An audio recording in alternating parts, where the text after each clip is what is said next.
Welcome to the Matt Bernier Show.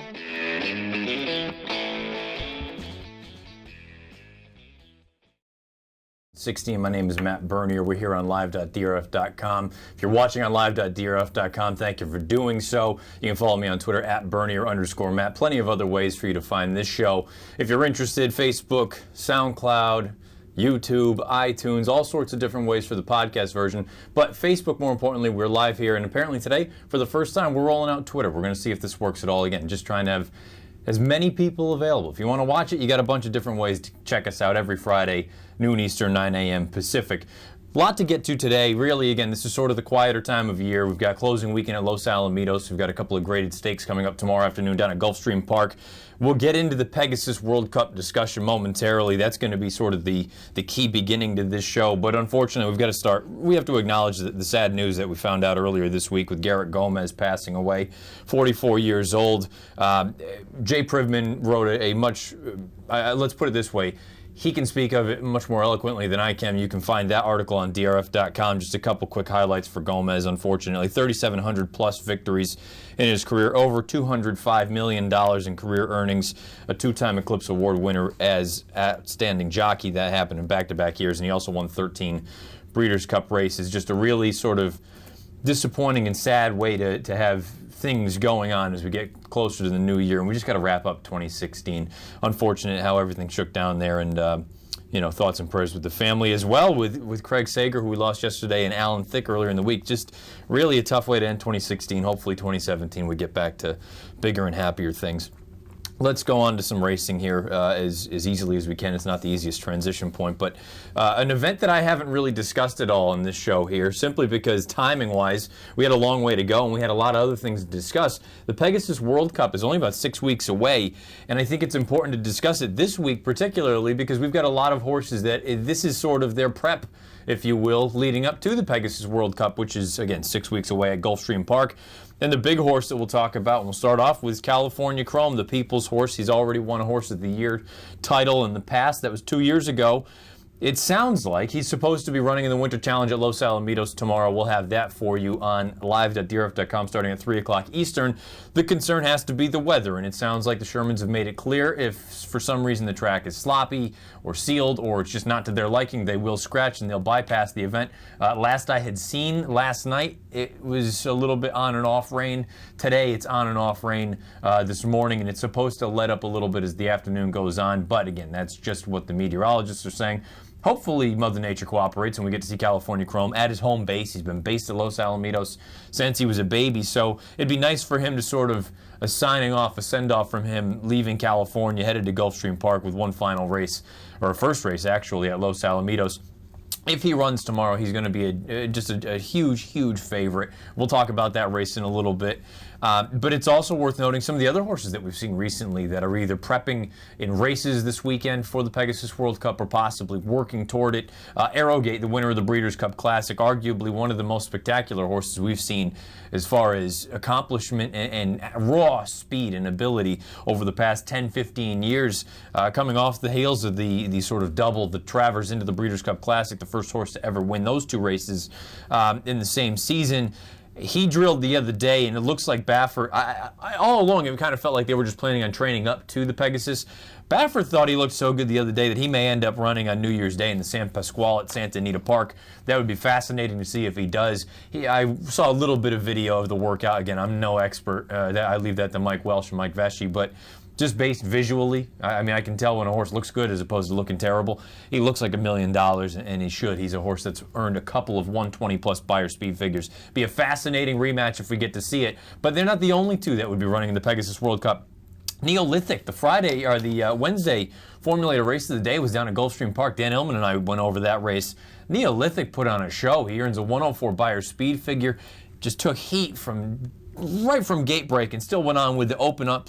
Got a 104. It looks like, again, from a sort of pace scenario. And that's the reason that for me the Pegasus is the most intriguing sort of, the most intriguing part of it, I should say, is that it's happening at Gulfstream Park. And Gulfstream, we've seen in the past, can be a little bit speed friendly, and I think that's the only reason. At face value, it's a two-horse race if they both show up. It's Arrowgate and it's California Chrome. with that speed-friendly nature of the surface at Gulfstream Park, I think it could lend itself to maybe some crazy sort of results where you get a horse, maybe like a Neolithic, who's shown that nice early speed. Ever since Todd Pletcher's put the blinkers on him, he's been a different animal. Maybe he's an interesting one going forward. He's lightly raced. He's a 3-year-old. He'll turn 4 here in a few weeks. You never know. Maybe this is the starting off point for him for a big 4-year-old campaign. Another Todd Pletcher runner, Keen Ice. We'll see him tomorrow in the Harlan's Holiday. Look, a good effort. I think they move on to the Pegasus. It sounds like the Pegasus has been the goal all along for the Connections. And to be honest with you, I'm concerned about his running style at Gulfstream at 1 1/8 miles. I think he, at the end of the day, is just a long-winded sort. He wants to run all day. He wants 10 furlongs, 12 furlongs if you give it to him. Not suggesting he's completely impossible, but at the end of the day, for me to completely buy into him, I got to see a little bit more. We'll talk about the Harlan's Holiday in a little bit as well when we go over a couple races coming up this weekend here on DRF Live. And let's not forget about a horse like Midnight Storm. Maybe I'm much higher on him than others are. He most recently just absolutely aired in the Native Diver. I understand he walked on the lead. He'll never see such an easy lead in his life. But the way he moved over the dirt track, over the main surface, it just gives off the impression that, you know what, maybe this is something that he can handle. I'm not going to hold the Pacific Classic a few years back against him. He got hooked in some sort of ridiculous pace duel and he paid the price. But he came off the heels of a very impressive third-place finish in the Breeders' Cup Mile. He follows it up with a giant race in that Native Diver down at Del Mar. No reason to think if the Connections see fit to go to a race like the Pegasus, why he wouldn't fit in there with his speed. And let's not forget about Connect. Connect is a 3-year-old. He most recently defeated Elders in the Cigar Mile for Chad Brown. Currently, Paul Pompa, I believe the owner, doesn't have a slot, but they've at least made mention that they're open to the idea of leasing out a spot or getting into the race, having someone else come to them and having Connect run against the big boys, going 2 turns, 1 1/8 miles. I think that's really what that horse ultimately wants, not suggesting clearly. We saw that he can get a 1-turn mile, but I personally feel like a little bit more distance is going to be his friend. So the Pegasus World Cup, we've got about 6 weeks before that event goes off. Fascinating. Again, I was a little bit dubious of the idea and knowing that, oh boy, you're going to have 2 horses and it'll be a 2-horse race, and it still may be. But all of a sudden, you got a couple horses that have sort of thrown themselves into the mix, whether it is a Neolithic. We'll see about Keen Ice tomorrow afternoon in the Harlan's Holiday. You've seen Midnight Storm, maybe a Connect, and maybe someone else shows up to possibly run in the $12 million Pegasus World Cup. We're going to take a quick break here on the Matt Bernier Show. When we come back, as we do every Friday, we're going to look back and see how we did with last week's races and handicapping review, and we'll give you a couple of stakes races to take a look at this weekend handicapping preview. Stay with us, the Matt Bernier Show. The Keeneland November Breeding Stock Sale. The pinnacle of bloodstock opportunity. Featuring siblings of Grade 1 winners like Caravaggio, Sweet Loretta, Honor Code, Songbird, Uncle Mo, and more. And beautifully bred weanlings out of Grade 1 winners like My Conquistadori, Daisy Divine, and Midnight Lucky. The Keeneland November Breeding Stock Sale. November 8th through the 20th. Learn more at november.keeneland.com. Shawin, the winner of the John Handicap. This horse is the complete package. He's won from 7 furlongs to 1 1/8 miles. He's won on dual surfaces. He's won with and without Lasix. And he's traveled around the world and brought his A game with him. He showed that he was a very top-class dirt horse. Balance is key, and he was just perfectly proportioned. I think that's what made him so athletic and so efficient on the track.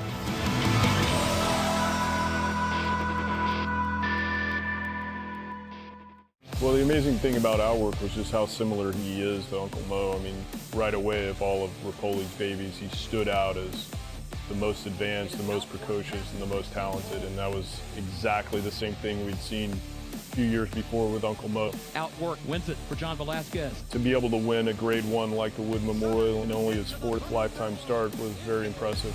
It is Outwork in front.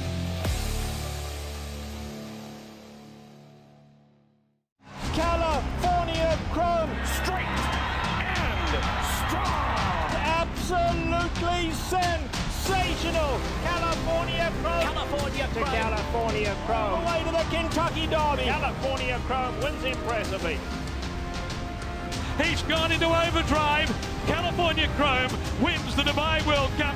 One of the greatest performances you'll ever see. Chrome turns to gold. 12:10 on the East, 9:10 on the West, the Matt Bernier Show here on DRF Live. Let's dive into the handicapping review, as we always do every Friday on this show, noon Eastern, 9 a.m. Pacific. For better or for worse, We go over the weekend priors races, what I thought of them going into them. Usually I'll either give out a vulnerable favorite or a live long shot or a most likely winner. Let's start off with the Grade 1, Los Alamitos Cash Call Futurity. Going into the race, I thought the most likely winner by far was Mastery. Again, not rocket science. I'm not breaking any news there. But I also thought he was a little bit vulnerable. Bob Baffert doesn't normally have a horse debut with blinkers, take them off for the second start, and then put them back on for the third start. He just doesn't normally do that. It was enough for me to say, you know what? I don't want to find out if maybe he's not what he looked as though he could be in his first 2 lifetime starts. Let's find out Bobby Newman from the top of the lane. Together at the top of the stretch. Mastery's got a race on his hands now, but he's got a slight lead, and it's IRAP who's going to challenge from the outside. Bobby Abu Dhabi is left in their wake third. Late run from Dangerfield. Mastery having to work this afternoon, and Mike Smith going to work left-handed, and Mastery is responding. Mastery now moving away in the final furlong. Distance no problem for Mastery. He glides home a 5-length winner in the Futurity. IRAP, a good... My favorite part about that, and I know a lot of people have made a big case or a big to-do about the fact that, okay, well, he didn't beat anyone. He beat IRAP, who IRAP at that point was a maiden, and he come from 2 turf starts and whatnot. That part doesn't bother me. The fact that he went as fast as he did early on with Bobby Abu Dhabi, he put him away, buried him. Bobby Abu Dhabi's up the track. This is the first time his horse went 2 turns. He's won 3 races at 3 different racetracks, at 3 different distances, including 2 turns. And the minute it looked like he was hanging a little bit, the minute Mike Smith cracked him left-handed, he rebroke and opened up. He galloped out very well. Maybe I'm buying in a little bit prematurely. I can't argue with the people that say until he beats a real horse, I'm not going to be sold. I have to be honest, to me, that looked the part. And again, it looks like Baffert has another prime contender for the big Triple Crown races. Knock on wood, let's hope he stays healthy and goes on. Very impressive effort from Mastery. Let's talk about the Starlet, as much as I really don't want to, and I don't mean that in a negative way as far as the runners in there. For me, I thought the most likely winner was American Gal for Bob Baffert. She had gone off as the favorite in the Juvenile Fillies in the Breeders' Cup. The reason I don't really want to talk about this race, I thought a live long shot was Mopatism. I picked her on top when I did the analysis of the paper. And I thought she was just a little bit of an interesting one, considering she had to stop for a little bit in her race prior. She was a maiden coming in here. I didn't think she'd go off at 33-1. Let's find out Bobby Newman from the top. Opatism just in behind them, and looking for racing room, them Abel Tasman as they make the swing for home, and here comes American Gal. American Gal to the outside of Tap to take charge as they come down the lane. Abel Tasman all out and trying to close now with the favorite American Gal, and she is making up some ground. Here comes Abel Tasman. Abel Tasman and Joe Talamo up and by American Gal inside the final 16th, and Abel Tasman will win the Starlet. American Gal was second.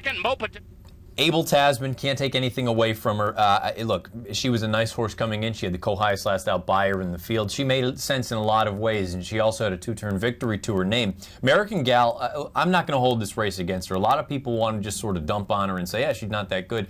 I maintain, I don't think she's a 2-turn horse. But she's had 2 brutal trips going 2 turns. If the connections see fit and they want to go and try 2 turns again, I don't love it, but I'm not going to fault them. I think that's a logical next move. I think she's going to be a very nice sprinter. We said it on Saturday afternoon on DRF Live.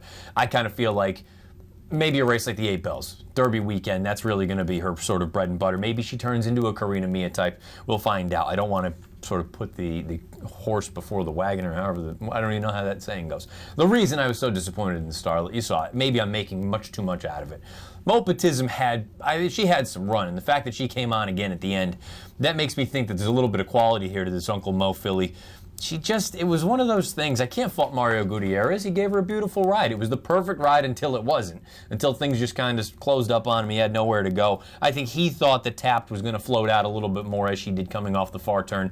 Instead, she started floating, but she drifted in front of Mopatism. So, a disappointing effort there. Or I shouldn't say disappointing. It was a fantastic effort to run third at 33-1.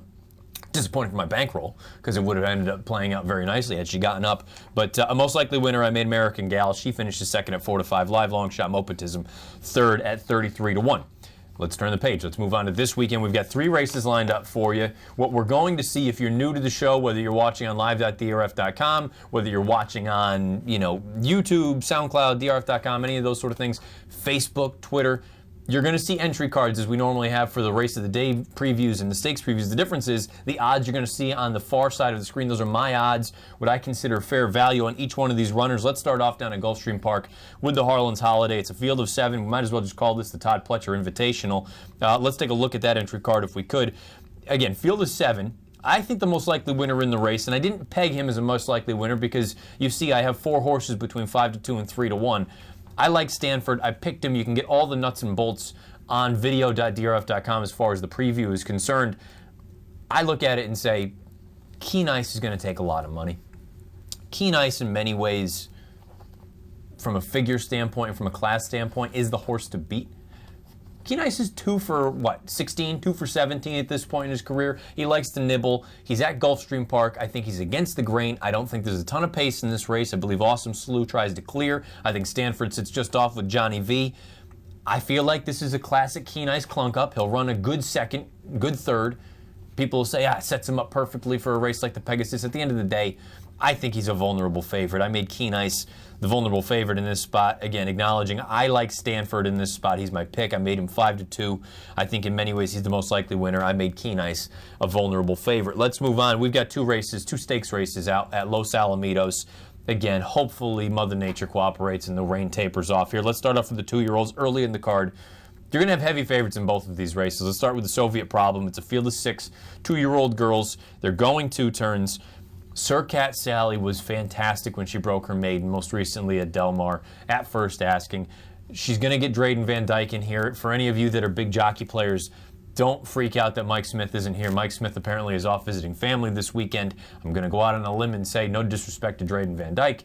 The minute this filly, if she does what she's supposed to do tomorrow afternoon, Mike Smith will have her back whenever she decides to take on deeper and better competition. I think she's the most likely winner by far in here, and you see 6-5. I think the rest of the field you can jump up in a big way. How about Zero is a little bit interesting. I can't make her a live long shot, though, because she very well could go off as the second choice in here. I think the most likely winner in the race by far, Sir Cat Sally. She's going to be a short price. I made her 6-5. She may even go off, I'm thinking 2-5, maybe even 1-5. I believe Dan Ellman pegged her at 3-5. We'll find out. I think far and away she is the most likely winner of this race. And let's move on to the big one, the one that most people are excited about. It's the Winter Challenge. You've got a field of 10. You've got 2 on the also eligible list. All eyes are on California Chrome. Let's take a look at this field. Chrome, this is the first time in my time of making lines. I can honestly say this. This is the first time I've made a horse 1-5 on a value line. From a figure standpoint, he absolutely lays over this field. That's no disrespect. This is a salty little field. And I said it when we went over the race of the day preview. I mean, selfishly, I wouldn't mind it if California Chrome did scratch, because all of a sudden this turns into a tremendous race. $180,000 purse. I understand why there was an overflow field in here. The most likely winner of the race by far is California Chrome. There's no denying that. At 1-5, you clearly realize I'm on board with that. I don't care that he's breaking from the outside. If anything, that's a benefit. The way the connections have laid it out, he has to be from the outside. I don't believe that, but that's a different topic for a different time. He's 1-5. I think a live long shot, and if for some reason Chrome does scratch, I think a live long shot is Lucky J Lane. Hear me out. Lucky J Lane's most recent start was god-awful. He was terrible at Santa Anita. At no point did he look comfortable. He was mid-pack, inside. He actually, all things considered, had a beautiful trip. He just didn't pick his feet up. He was basically ease turning for home. But the most important thing about a horse like Lucky J Lane, which I can say for him that I can't say about most of the other field, he has a win at Los Alamitos. Many of these other horses haven't even run at Los Al. And again, we harp on it. I sound like a broken record. Los Alamitos is the definition of a horse for course track. Some good horses go there and look putrid, and some less than stellar horses go there and look like Secretariat. Take all the results there with a grain of salt. I think the most likely winner by far, California Chrome at his home track. I hope for Los Alamitos' sake and for all the fans that plan on going out tomorrow afternoon, I hope for all of their sake he gets to run and goes out. And again, it should be a public workout at the end of the day. You got a couple of nice horses in there. Avanti Bello, I think a live long shot, Lucky J Lane in the Winter Challenge. We're going to take a break, 12:20 on the East, 9:20 on the West. When we come back on the Matt Bernier Show, we'll go over the NFL Trifecta for Week 15. We're back to 500, 18-18 on the year. We're running out of time now. I got to try to get to that 52%. We'll go over that. We'll get you teed up for DRF Live tomorrow afternoon starting at 3 o'clock Eastern. And we'll also get you ready for the Friday Formulator Race of the Day from Laurel Park. Stay with us, the Matt Bernier Show. The Keeneland November Breeding Stock Sale. The pinnacle of bloodstock opportunity. Featuring siblings of Grade 1 winners like Caravaggio, Sweet Loretta, Honor Code, Songbird, Uncle Mo, and more. And beautifully bred weanlings out of Grade 1 winners like My Conquistadori, Daisy Divine, and Midnight Lucky. The Keeneland November Breeding Stock Sale, November 8th through the 20th. Learn more at november.keeneland.com. Shawin, the winner of the Gun Handicap. This horse is the complete package. He's won from 7 furlongs to a mile and 1/8. He's won on dual surfaces. He's won with and without Lasix, and he's traveled around the world and brought his A game with him. He showed that he was a very top-class dirt horse. Balance is key, and he was just perfectly proportioned. I think that's what made him so athletic and so efficient on the track.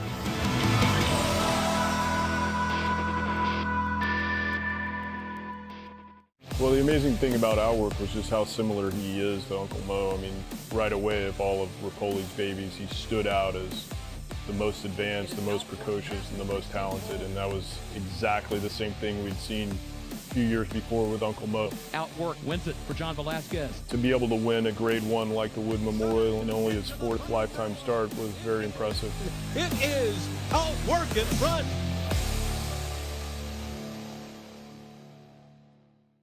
California Chrome, straight and strong. Absolutely sensational. California Chrome. California Chrome. To California Chrome. Away to the Kentucky Derby. California Chrome wins impressively. He's gone into overdrive. California Chrome wins the Dubai World Cup. One of the greatest performances you'll ever see. Chrome turns to gold. 1222 East, 922 West, the Matt Bernier Show on DRF Live. We're turning for home here again. However you're checking us out, thank you for doing so. NFL Week 15. This has been just an absolute battle for me all season.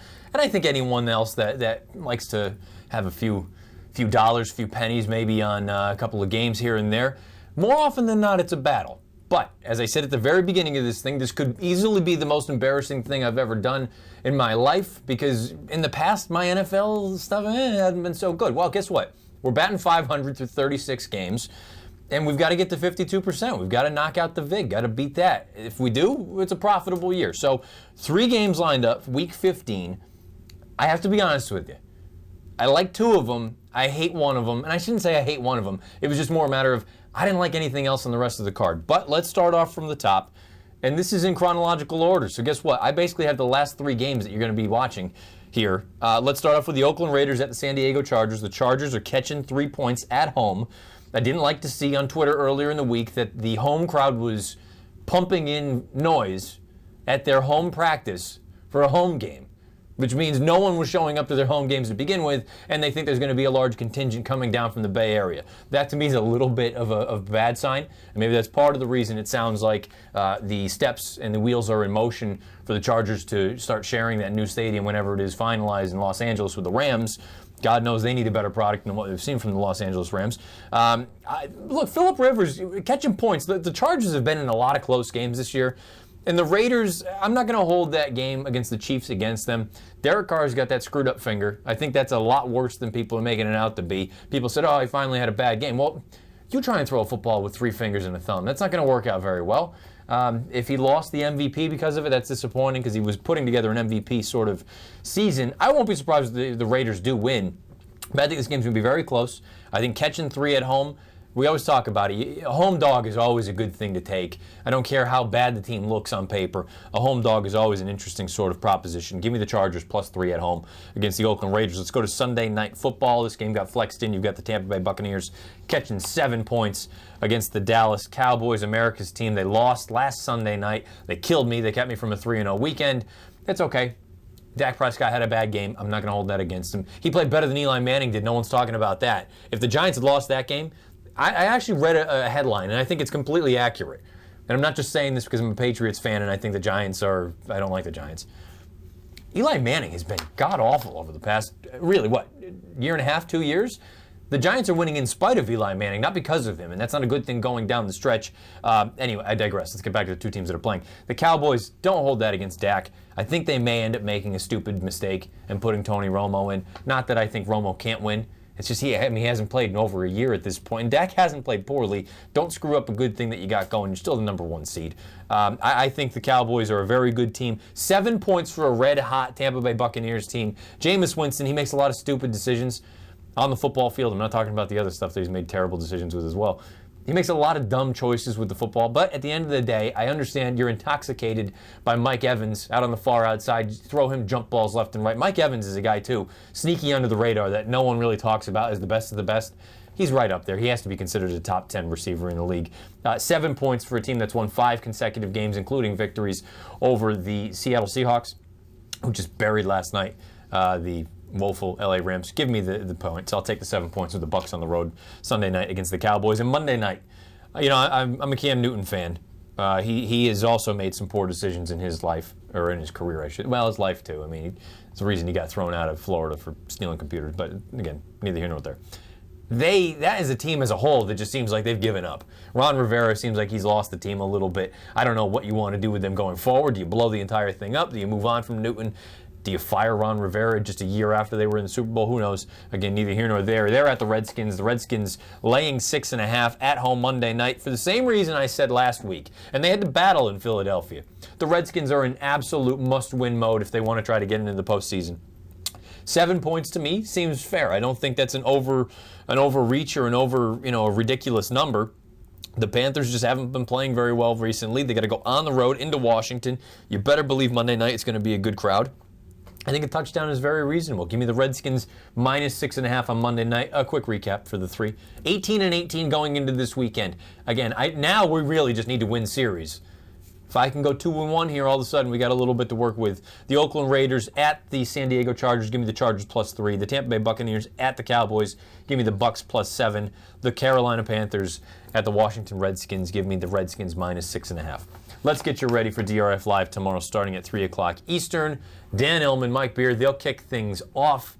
We'll eventually have a little bit of a turning point, and then I will take over for beer. Let's take a look at what we have on deck, if we could. Again, you've got some graded stakes action. You've got a couple down at Gulfstream.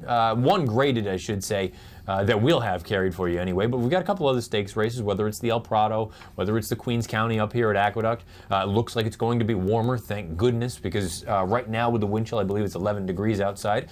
And then we'll get you ready. We're going to cap things off with the Winter Challenge. Fingers crossed California Chrome is involved and the weather cooperates with us. At the end of the day, good day of racing at Los Alamitos. Closing weekend at Los Alamitos as we get into the holiday season. Before we let you go and get you ready for the Formulator race of the day today, that is from Laurel Park. I believe it's the 9th race. It's a maiden special weight race for 2-year-olds. Schedule going forward for the holidays. There's a real chance, I haven't talked about it with the boys in the back, or the boss, Mr. Rillman, at this point. There's a real chance that there is no show next week because I head out to Massachusetts on Thursday. There's a chance that the Thursday before New Year's we'll have a show. So again, it won't be on Friday because I have to go up to Maine after that. So you may or may not get a show this coming week. There hopefully will be a show on Thursday prior to New Year's. But all in all, at the end of the day, happy holidays to everyone. Be safe. Don't do anything stupid. Have some fun. If you're playing any of the races, best of luck, obviously. Maybe I'll talk to you on Thursday. Maybe I won't. I certainly will see you tomorrow. DRF Live starting 3 o'clock Eastern. Until then, the Formulator race of the day for Friday from Laurel Park, race number 9. Best of luck with your wagers this week, and we'll talk to you soon.